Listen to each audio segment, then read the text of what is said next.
些杂乱的碗盘、污渍的碗盘都把它丢到洗碗机，把它洗干净。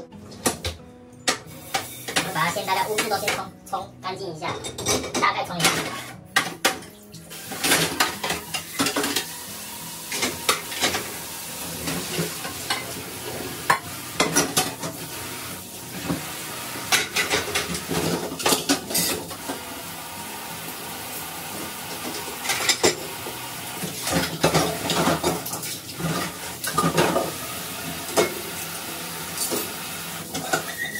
就是把比较大的东西都先冲掉，这样它会洗得比较干净。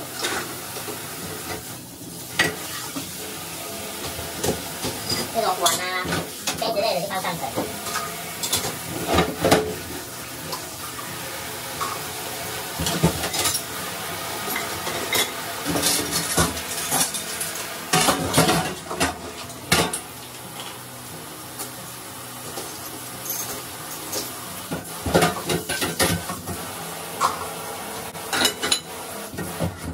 然后像锅子也可以丢下去洗，但是要看你的锅子是不是可以丢机洗。机洗就是所谓的可以丢洗碗机里面洗。像这个气炸锅的外锅这边它是刚好是不锈钢，所以也可以机洗，都给它放下去，弄破了啦。对，好，我们用的是洗碗垫，这边把它放下去，把它扣起来。